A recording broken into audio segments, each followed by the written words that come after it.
This just popped up. Yep. You're letting me know. You did a little flicker there.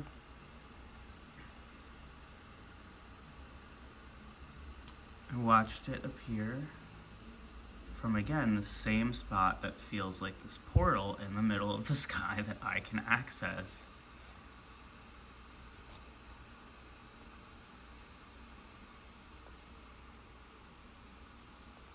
Pretty flat. Oh, what was that? Oh, what was that? You saw that, right? Okay, so that was the screen grab, and here we are going into the close-up and record.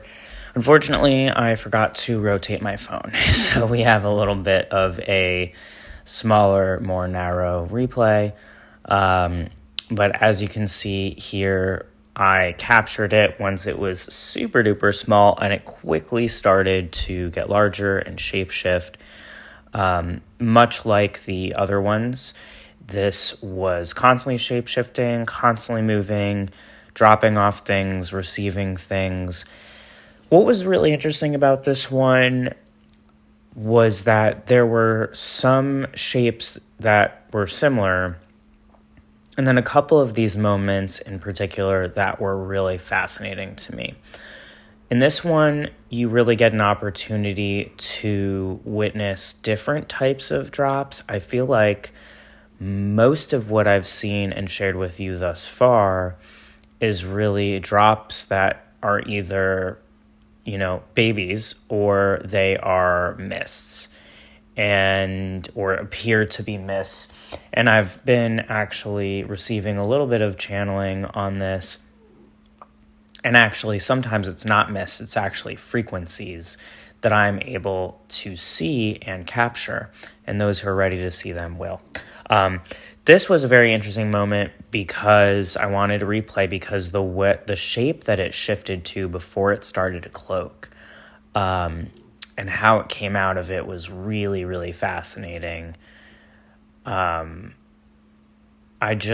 find it fascinating that all of these have very similar sort of ways of going about things, but they're also very different. And each craft really is unique in its own. Each UAP is really unique in the experience. With this one, I found there to be a lot of different babies, but really what blew my mind was the different shapes. Some of the different shapes that it shape-shifted in were ones that I feel like I don't really feel like I've seen those before, or at least not seen them very frequently.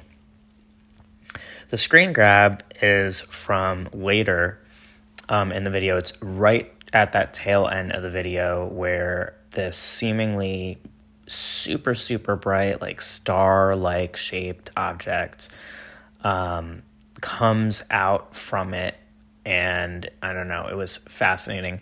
By the way, I'm moving the screen so that I can get a better view of the trajectory of where it's going and everything.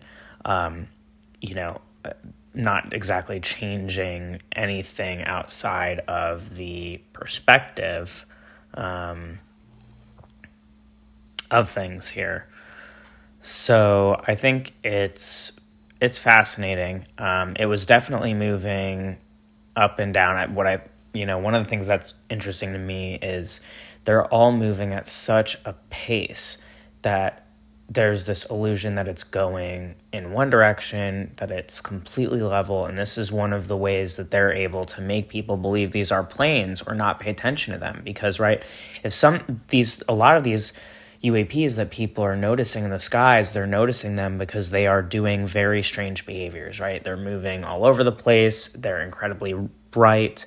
It's very distinct from anything else in the sky. Meanwhile, when it's daytime like this, something like this gets seen as a plane. Unless you're really feeling into it or you know what you're looking for.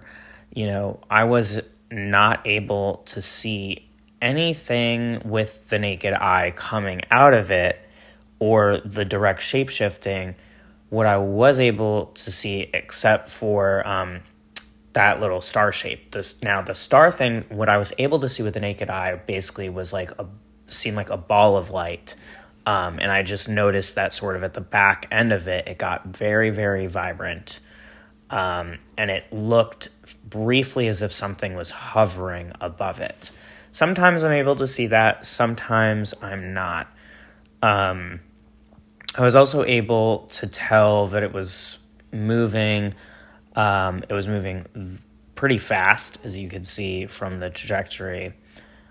But that's pretty much it. I could see the cloaking through my camera of the phone, but to the naked eye, I either see it visually there or not, right? So it'll just appear like it's gone. So they really have advanced capabilities in terms of filtration, what they project. I thought what was fascinating was this is, basically almost identical, a UAP to one of the super recent ones that I did the other day with what I was referring to as that triangle door, right? At one point, it also appeared almost as if the one split into two, which is something that we capture a lot. They're somehow able to unify and split up as if they were a collective consciousness, which, is such a big part of why we call these UAPs now, because, there's so much more to them. And I personally do believe that the UAPs themselves are sentient to some capacity, whether it's just AI or whether there's actually a sentience within the material. Both are possible to me. And until proven that they're not, I am definitely interested. I also found that some of the drops in this video are really fascinating. The objects that they seem to be dropping look a little bit different to me. And they're doing a lot more reciprocation of dropping and receiving. I really don't see much mist, kind of thing through this. So this had a very specific purpose. And it was quite large. I would say, this is at minimum, like a really big truck. There's the Starlink thing coming out of it. But I actually think it was probably even bigger than that. For all I know, it could be the size of multiple planes, or even bigger. They're, like we saw from the very beginning, right? This was a tiny, tiny, tiny little orb. There it is right at the corner. So I was able to see it at that point. And I was like, wait, what is that? So I'm curious, everyone, what do you think we're looking at here? This is amazing.